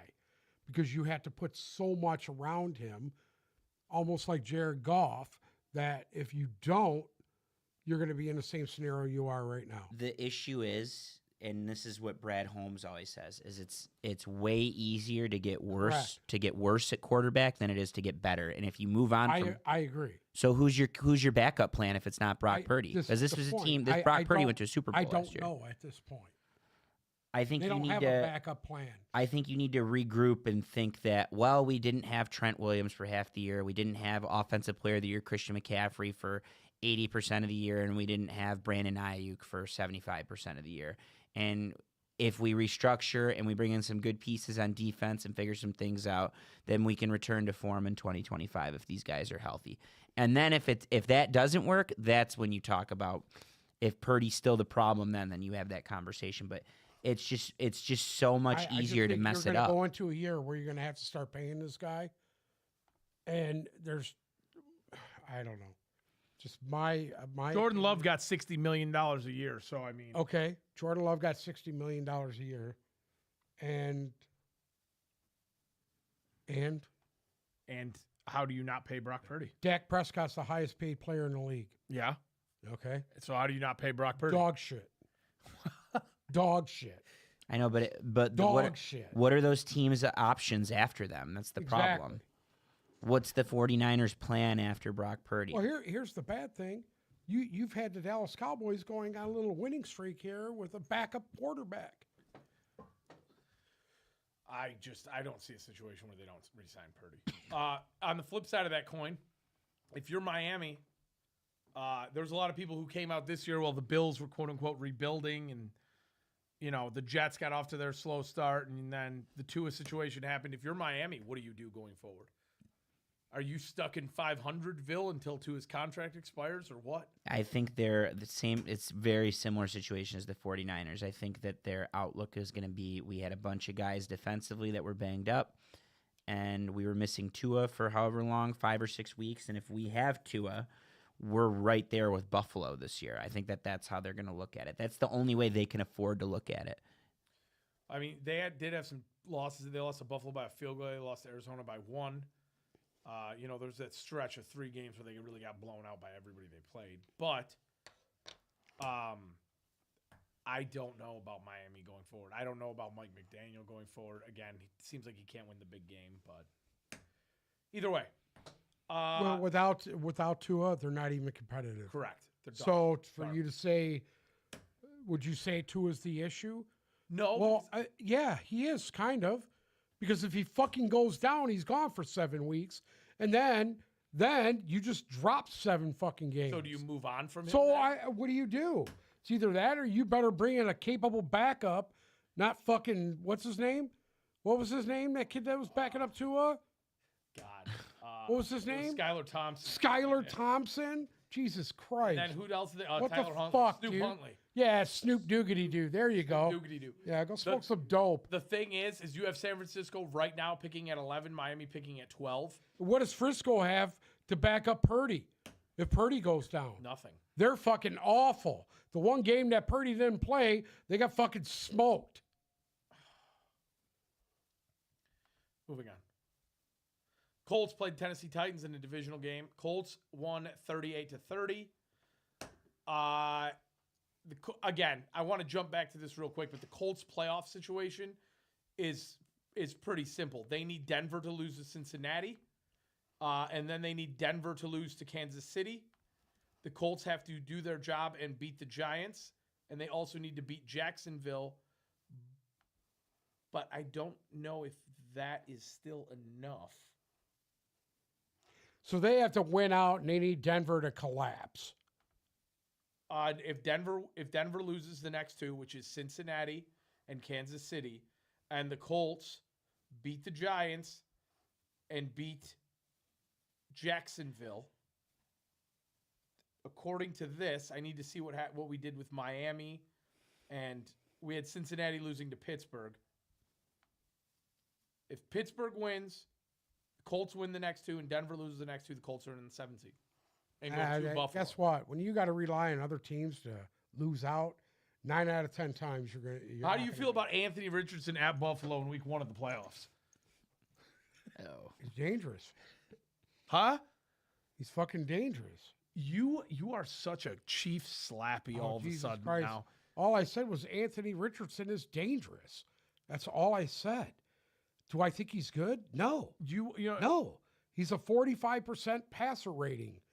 No. So then why is he dangerous at He's Buffalo in fucking week 1 of the dangerous playoffs? Because he'll run for 100 yards and score a rushing touchdown on you. And if Jonathan Taylor's able to push the ball on the ground to you, you're going to get exactly what they did yesterday. They ass-punched a team that couldn't stop Jonathan Taylor. Next up, we got the Raiders in Jacksonville. The Raiders come out on top of this one 19-14. Aiden O'Connell. Aiden O'Connell, 24 for 38, 257 yards, no touchdowns, no picks. Amir Abdullah and Alex Mattinson both got rushing touchdowns. What do you do if you're Jacksonville? They're sitting in good shape right now. That bumped them up to pick 3, if I remember correctly. Yeah, Vegas really, they jumped from the second pick all the way up to 6 now. Jacksonville needs the Patriots to somehow pull out a game, or they need some luck to get back into the Travis Hunter, and they need Travis Hunter. They need some luck, but otherwise they need to address their defense. Talking about Jacksonville needs Travis Hunter? Jacksonville. Yeah. They need to address their defense in general, and if you're picking it's a good draft to be picking for a defensive player when you pick in the top 5. They can get someone very good. They can trade their pick if they want, but they're going to end up taking someone on the defensive side of the ball, and you start from there. You need to start rebuilding that defense. I think they have a very good young defense, personally. They got a bunch of guys there that are under the age of fucking 28. There's some pieces. That can ball. There's some pieces, but it's also last in pass defense in the league, Right. so it needs some stuff. There's no way Travis Hunter makes it past New England at 2, correct? I can see the Patriots maybe taking a flyer on a wide receiver, but that is your wide receiver, maybe. Maybe they can use him on both sides of the ball. Right now, Shedur's the consensus 1 to the Giants. Uncle Sam, how do you feel about that? I don't know. I don't think he's the best player of the draft. Normally, I would say if you're the Giants, you're taking the best player available. But you need a quarterback. I get that. You want to see Tommy DeVito suit up as QB1 for the Giants next year? I don't know. Or Drew Lock. Yeah, okay. Yeah. How about this? If Sam Darnold doesn't re-sign with Minnesota, sign Sam Darnold and take Travis Hunter. Well, I just read a really good article while we were sitting here on Darnold about what they're going to do. There's 3 options on Darnold. I think he's staying in Minnesota. Number 1, they sign him. Yeah. Number 2, they let him walk. Number 3, which is the most likely scenario, they're going to tag him. He's going to be there for a year, so J.J. McCarthy can learn from him for another year, and then they're going to make a decision. I think that's the smartest thing they could do. They're going to tag him. What do you do if you're the Raiders now, and you've almost played yourself out of both Cam Ward and Shedeur? Listen, I don't I know this is gonna sound stupid, but I don't think Aiden O'Connell is a bad quarterback. Yes. I Whether or really not do he's not- a bad quarterback is one thing, but is he a NFL starting quarterback? Yes, In I think he is. in a division where you have Patrick Mahomes, Yes. Josh Herbert, and now the emerging Bo Nix, they're gonna need a real surefire quarterback going forward. And it's not Aiden O'Connell is gonna win you a game here or there, but they need a quarterback that can carry them in Dude. games. And the Raiders have not had that in a very long time. We're talking about Aiden O'Connell. When has the Raiders ever had a sure thing quarterback? Probably not in our Rich lifetime. Rich Gannon was the MVP the year they went to the Super Bowl. He was the MVP of the league. He was dog shit. He was the MVP of the dog league. shit. Might have been He dog was out shit. of the fucking league 2 years later. That's fine. He was the MVP that year, and he went to the when Super is the Bowl. last time they've had a for sure? Rich Gannon was the MVP the year they went to the Super Bowl. They went to the Super Bowl. The two go hand in hand. Super Bowl, Yeah. MVP quarterback, and then Rich Gannon. Kenny Stabler win a Super Bowl. They haven't had a quarterback since the fucking 70s. I'm not saying they need the best quarterback in the league. I'm saying you're going to Jim need a Plunkett. quarterback. We'll go back to 80s. Jim Plunkett, 80s. Listen to me. Aiden O'Connell ain't gonna get you into a wild Jim card spot. Plunkett was basically Sam Darnold. The problem is they don't have enough around Aiden O'Connell to make him worth a fuck. Well, that's the issue. Okay, so you then have what- to put pieces around Aiden O'Connell. No, they need a They little. ha- they They have need to- a lot more than Aiden O'Connell. They need to get it lose the done. next two and try and hop back into up. because I'm they're not sold on Shador Sanders. Okay, Cam Ward. That's just me. Cam Ward. I'm not sold on either. Cam Ward, basically, you know who Cam Ward is? Anthony Richardson. This is the problem. It doesn't matter if you're not sold. I agree with you. This quarterback class, Yeah. those two. I love Shador. I don't think he touches any of the quarterbacks that went in the first round last year. Yeah. Any of the six of them. I don't think he touches any. Oh, of I them. agree. He's no Jaden Daniels. I don't think Shador touches Jaden Daniels, J.J. McCarthy, Michael Penix, Drake May. I don't think he touches any of them, but he is good enough to go number one overall, and it's not their fault that they're picking Right. one overall in a year where this is the quarterback class. They need a quarterback. It just is what it is. They're not picking number one. He's going to go to the Giants. The Giants are going to be the team that Correct. takes Shador. It happened. Like, it happens. Like, it's just the nature of the beast, and you just kind of got to. So do you think Cam Ward then goes to the Raiders? I don't think he makes it there. I right now? I think Cam Ward will go to in the top 10 to a team that needs a quarterback. Yeah. He's going to say we're looking at the same I'm mock here, draft yeah. right now. They have him going 4 to Tennessee. I could see a scenario where Tennessee takes a quarterback. Another quarterback. Well, dude, Will Levis is. I mean, you can't. Keep I'm sorry, dude. I just think he's had less to work with than anybody I've seen in quite some time outside of Bryce Young.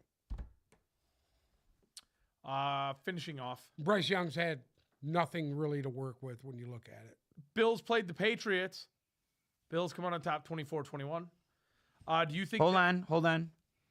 Give this man his flowers. You didn't think it would be close, I didn't think it would be close. and it was at all. close. They We should've told won. you. Okay, no. We told Hold you it was on. close. In his way, there was some garbage time touchdown that made this game look closer than They were But still Drake May threw they that were pass still behind covering. the line of scrimmage. They were still covering before the garbage time touchdown. barely. And they had a lead in the first half. Barely. They had a 14-7 lead at one point. I think it was a 14-0 lead. It was. They were up 14-0. And then you had the fumble from Stevenson that I thought he was down, but they called it a fumble, and that gave Buffalo It was a in the 10-point red game. zone. Still, Fucking Hunter Henry got a garbage time touchdown. Yeah.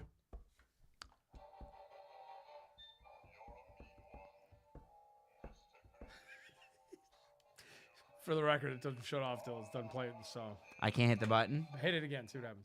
Oh, okay, it does.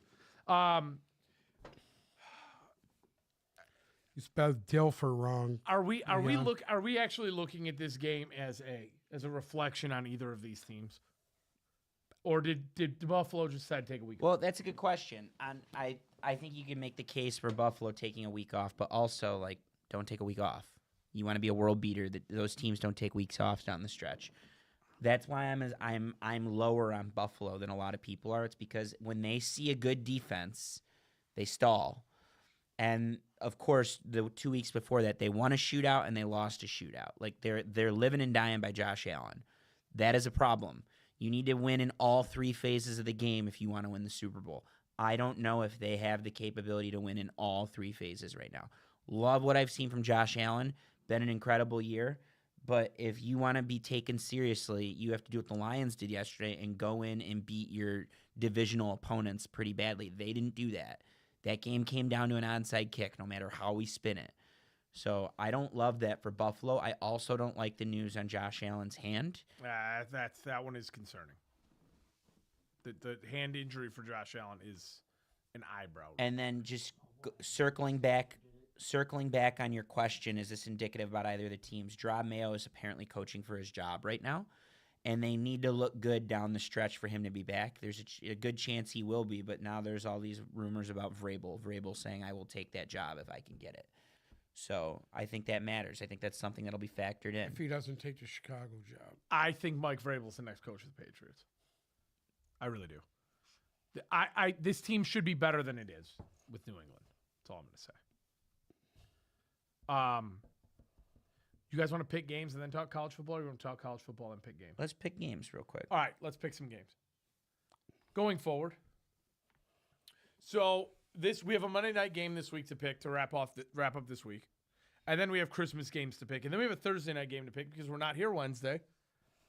So first things first, the New Orleans Saints are heading to Lambeau Field tonight to play the Packers. Green Bay is a 14.5-point favorite. Over-under is 43.5. Uncle Sam, would you like to start it off? What's the weather tonight in Green Bay? Oh, Cold. Excuse me. That might change some things here. The weather in Green Bay tonight is going to be at game time. Let's see, 31 degrees That warm. with a 25% chance of snow. These are the most fun games to play in.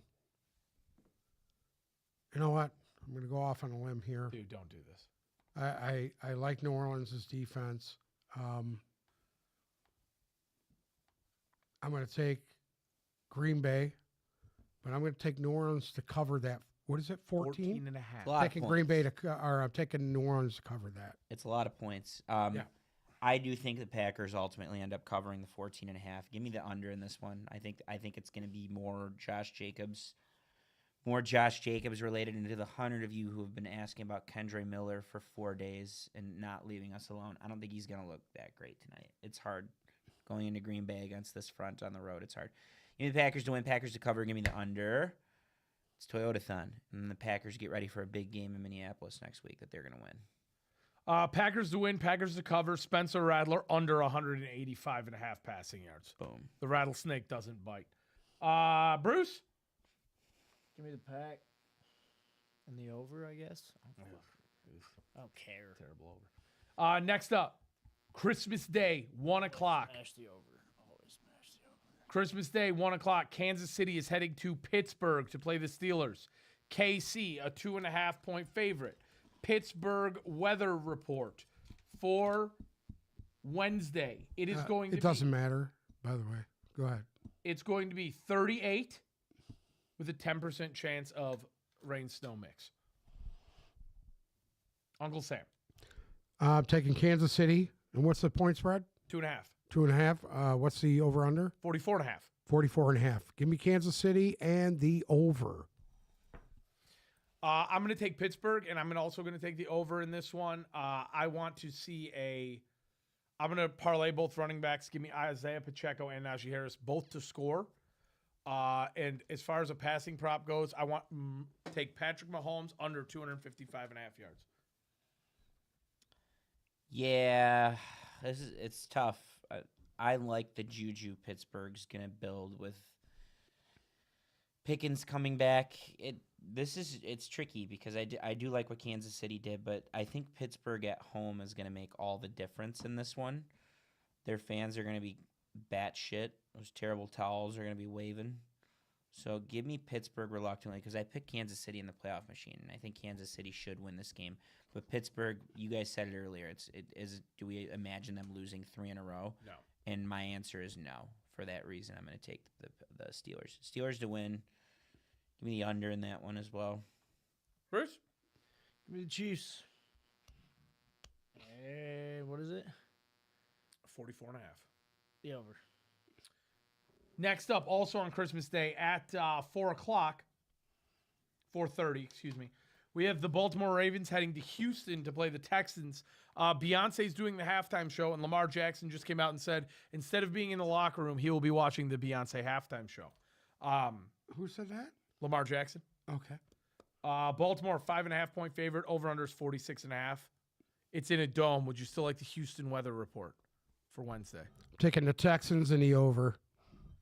Zolo? Yeah, give me Baltimore in the over. I'm going to take Baltimore in the over as well. Bruce? Give me Baltimore. Derrick Henry scores in this game too, by the way. There's no chance he goes 3 in a row without scoring. So I'm taking Derrick Henry anytime. You're taking Baltimore as well? Yep. Moving on to a Thursday night showdown between the Seattle Seahawks and the Chicago Bears at Soldier Field. Seattle, a 3.5-point favorite. The over-under is 43.5. Uncle Sam. What's the weather report? Oh, excuse me. Hold on. I will get that for you right away. Chicago weather for Thursday night. Thursday, it is going to be a balmy 41 Oh, and cloudy. I don't like that. I'm going to take Seattle in the over. I am as well taking Seattle and the over. And there's one prop that I love in this game. Give me a Kenneth Walker anytime, and I'm parlaying that in with Jackson Smith and Jigba over If he 70. plays? Who? Walker. No, Kenneth Walker's playing this week, and he's going to score a touchdown. Okay. Jackson Smith and Jigba goes over the 70.5. Zolo. Yeah, give me Seattle to win. Seattle to cover. Give me the over. Poop stain. Poop stain. Give me Seattle and the over. Attaway. Look at Bruce. Look at Bruce. All right, jumping to some college football before we end our Christmas special here. So far, what'd you say? So I'm checking out. You've been checked out, Bruce. You've been checked out. You guys talk about college. Well, luckily you don't have to listen all that hard. We have the first round of games in the college football playoff now in the books. Where would you guys like to start? Start with game 1, which I thought would have been a good game, and it was not. That was Notre Dame and Indiana, correct? Mm-hmm. Notre Dame, Indiana, the Fighting Irish come out on top in that one, 27-17. Your guys' thoughts? The Texans claimed Deontay Johnson off of waivers, by the way. This year he's played for Pittsburgh, Houston, Baltimore, Yeah, excuse me, something definitely Carolina. going on with him, dude. Carolina, all in last year. Yeah. My thoughts on Indiana and Notre Dame. My thoughts all rely. First things first. I'll save this next part actually, but I just want to say on Indiana really quickly. They played a weak schedule. They didn't beat many good teams, and they were not built to win this game. And their coach, who's talked a lot, and I like their coach, and I thought he had a good future. Their coach has done a lot of talking, and they just had a really lucky season, a good season, but they just weren't even talent-wise. They weren't even in the same ballpark. They don't have the horses. No, they didn't have the horses at all. And on top of that, he played at the end of the game to make the program look good and not get blown out. Like he was punting when he shouldn't have been, and I thought that was just weird. I thought that was weird behavior for a guy as cocky as he is and the way he's talked. And I wouldn't be shocked. It's going to be hard for him to win at Indiana going forward, in my opinion. I wouldn't be shocked if he kind of set the program back with how that performance was. That's just my opinion. I think they need a lot of money to compete in this era. And will IU's alums be able to funnel him the money to field a winning team? I don't know, but I thought that was an embarrassment from Kurt Signetti. And good for Notre Dame. They're notorious for winning games like that against. I mean, I thought Indiana would win, but they're notorious for winning games that they should win. And then, we'll see how things go from there. I'm going to be honest with you. I didn't think they were that impressive in the win. They weren't. They were not impressive. That's just my They were opinion. not. I think Indiana lost that expected game. more from them. Out of Indiana every- lost that game more than Notre Dame won that game. Out of every winning team, I was least impressed by Notre Dame. Moving on. Penn State hosted SMU. SMU shit the bed. Penn State wins 38-10. Penn State was probably one of those teams that definitely did not belong there. Or I mean, SMU Well, was one of those I teams don't know that didn't about belong. didn't belong, but They didn't belong there. I noticed a They're trend completely going outmatched. on right now. These teams that have to come from Texas and other parts of the country, if they got to come up here and play when it's 30 degrees, they don't do so well. Wow. They're not the only ones that came up here and shit the bed either. The weather didn't help, but I think if they play that Yeah. game in Dallas or if they play that game in an indoor neutral site, Penn State was still whomping them. They were dominating on both sides of the ball. They ran the ball effectively. They did, again, same as Notre Dame. Penn State, James Franklin doesn't lose games to small teams. He never will. It's when it's going forward. And for that reason, I think Penn State is actually going to win at Boise next week. I think they're going to have a very good shot at winning at Boise. I'm envisioning Penn State in the semifinal, but it's tough. The on-campus thing is definitely, I don't think it was as good as people thought it was. I don't think the vibes were good for Notre Dame because people traveled for that game, and then it ended up being a bad game. I'll say that much. The vibes in Columbus, I can't believe how rated it was more rated than I thought it would be. And then in Texas, I don't know. So I can see a scenario where the on-campus games go away. I actually like the campus games. I hope they keep it. Listen, isn't it great to see that Tennessee win a game? I know it's not. Tennessee ain't no fucking jungle. I get it, but when you're used to 50-degree weather and got to come up and play in 30-degree weather, that's a big change. That's a big change, and I want to see that. I want that to be part of the playoff stuff.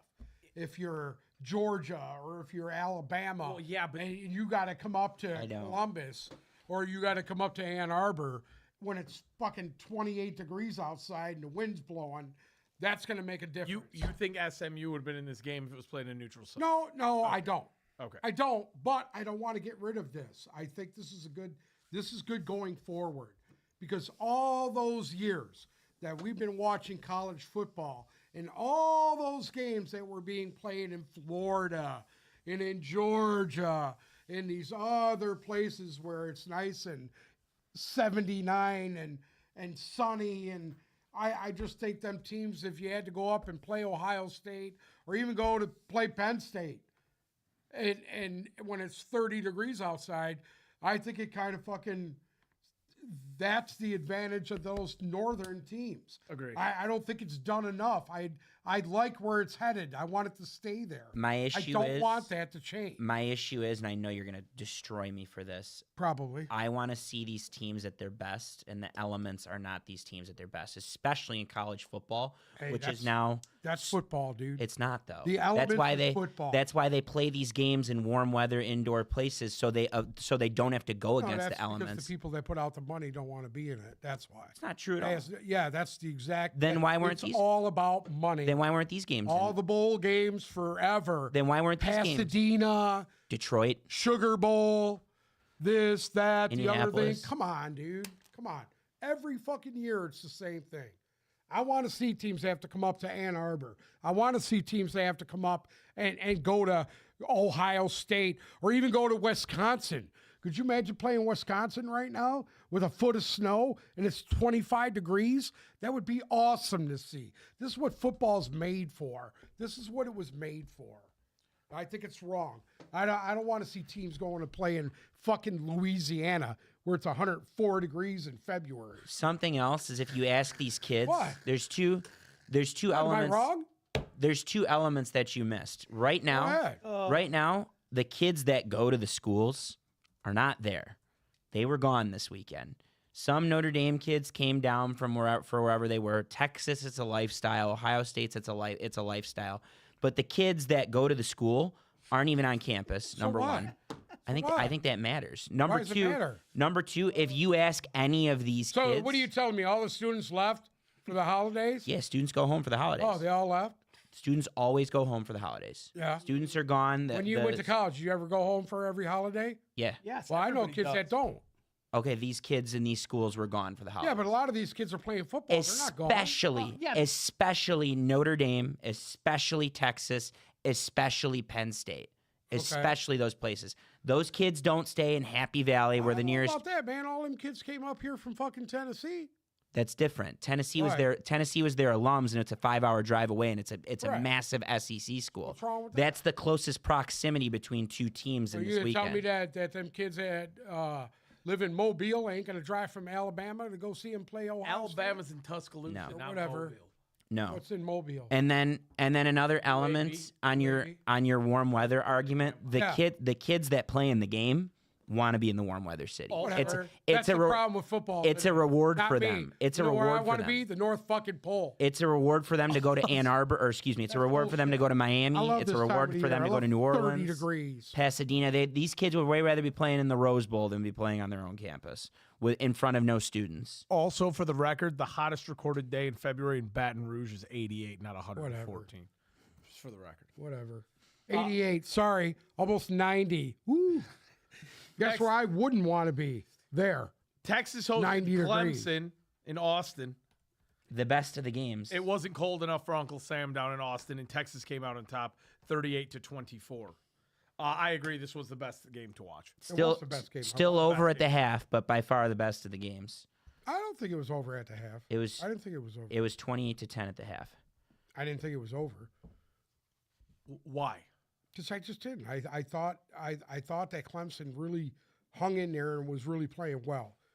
They got a nice thing going there, and he just needs a few more horses up front. Once they get that, I thought that kid that played quarterback played pretty well. You know, he needs a couple more weapons, but I thought they hung in there pretty good. Their defense, they have a safety there that plays at Clemson. I don't know what the hell his name was, but my man was in on every fucking tackle. I was just so impressed with him, number 9. I don't know what his name is. Number What about 9, Texas? Clemson. What about Texas? Texas did what they should have done. Okay. They ran the football. That's something they didn't do all year. And No. finally, Ohio State hosted Tennessee and absolutely mollywopped them out of the building. 42-17. Like I said, that's what happens when you're playing with. And 30 one was a degrees Tennessee outside. garbage time touchdown. So my argument when we had this conversation 1,000% right. 2 weeks ago was we have too many teams. Yeah. It's not too many. It's It is, and Not too and I know you were adamant because there's more money that they're going to expand. They're Fucking after next year, which is when they're at 12 again next year, they're going to go down to 8. I'm Nobody 100%. even covered, dude. They're not going. It wasn't even close. They're going to go down to 8. not It's the overwhelming sentiment that They'll there were never two. go back. They'll only go forward. I'm going to bet you. We can have this conversation in 2 years. I will bet you my life that they will go down And- to 8. I'm and willing to bet really- it. And you know what? I'm going to take you up on that. Realistically, going forward, what? I'll be there's enslaved. There's 4 more games. Out of those 4 games, there's 4 teams that, well, there's at least 2 teams that still don't belong there in Boise State and Arizona State. I agree. They don't. I agree 100%. What's the weather like in Boise? It's the games and it's the Fiesta Bowl, Where's it at? Arizona. There you go. It's There's in the problem. It's in Phoenix. They had to get if Penn State had to go up to Boise and It's play them at indoors, Boise. dude. That'd be It's awesome. in a dome. What is? The Penn State. All the games except for the Rose Bowl. All the games. But are he in just dome. said it's in Louisiana It's in Arizona. or No, it's in Arizona. Arizona. Yeah, it's in a dome. Yeah, that's a horrible Cardinal field, by Stadium. the way. Cardinal Yeah, Stadium. yeah. You remember who went there and got their asshole popped? Remember? Hey, don't sleep on Boise. I'm gonna go ahead and sleep on Boise. Listen, Okay. realistically, Yep. it should have the way to make this easy, and I know everybody would have had a hard on about it. It should have been Oregon and Penn State, and it should have been Georgia and Texas. You mean if there was a 4-team playoff? It should have been right. It should have been a 4-team playoff, because, like, if we're being real here, somehow Ohio State's favored it over Oregon. I'm very surprised by I'm that. shocked by that. Because Ohio State's good. They're very good. Yes, they but could have Oregon beat them the already beat first them. time. Penn State's an 11-point favorite over Boise. Texas is a 14-point favorite over Arizona State, and I guess the Georgia Notre Dame game, Georgia's only a 1.5. Imagine being Georgia, finishing as the 2 seed, and you beat Texas in the SEC championship, and this is what you're looking at. Like you have a harder fight in your round than Texas Right. does. It's just it's not perfect. Because of their rules. You know, you win your conference, you're guaranteed a top 4 spot. Yeah. It's I think they kind of But see, why doesn't the seeding roll back then? Because realistically, Oregon should have to play Arizona State. Georgia should have to play Boise. Yeah. And So you why should have- doesn't it reseed? Is Yeah. what you're asking? Listen, I think that comes down to the semantics of college Yeah. football. They It should want to be- ensure like you're getting 2 Big Ten teams, and then in the grand scheme, you're getting a Big Ten and a Pac-12 team in the Rose Bowl. You're getting the tie-in still. The Fiesta Bowl, you're getting. I guess Boise State's now a Big 12 team. You're still getting a Big 12 team in the Fiesta Bowl. The Sugar Bowl, you're still getting the SEC champion, and the Peach Bowl, you're still getting. This would probably be the Orange Bowl next year. You'd be getting SEC or whatever. So if you had to pick which weird. 4 teams advance, who are you picking right now? Georgia, Yep. Penn State, Yep. Texas, Yep. and I feel bad. Oregon got punished so bad for being the 1 seed, all because Michigan beat Ohio State. Georgia got absolutely punished. I'm going to pick Ohio State in that game. Yeah, I agree with you, except Oregon. It's very predictable, and that's not what they were shooting for, but it's predictable. If I'm wrong, Ohio State's just a very bad team, which could totally be the case, but I don't think they are. I think they're extremely talented and extremely good. Anyways. Uncle Sam, do you have any more thoughts? Nope. No thoughts? No, sir. Okay. That's Christmas. That's Christmas. Uncle Sam, do you have any Christmas things you would like to share before we end today's show? What the hell does that mean? I don't know. What's Any that words mean? for the people? Yeah, Merry Christmas. That's it? Yeah, Nothing more than that? that's it. That's all Bruce, you're getting out of me. Merry Bruce, you Christmas. got any words to share with the people for Christmas here? Merry Christmas. Merry Zolo, Christmas. do you have any words to share for the people for Christmas here? No, enjoy your time. Eat well. Merry Christmas. Hope you guys get what you're looking for. Merry Christmas, everyone. From everybody here at the Tip Balls Podcast. We thank you for spending another... God bless America. Thank you so much for listening to another episode of the Tip Balls Podcast. Make sure to follow our socials, Instagram and Twitter at Tip Balls, TikTok at Tip Balls Podcast. If you're listening to us on Spotify or Apple Music, you can watch us on YouTube. Remember to click subscribe so you get notified when we go live. Mondays and Fridays for the rest of the season, sometime around 5. Thank you guys so much for listening. Have a great Christmas. Enjoy family, friends, and now, unfortunately, the Kansas City Chiefs on Christmas Day. Thank you guys so much for watching. God bless Patty Mahomes. We'll be back Friday.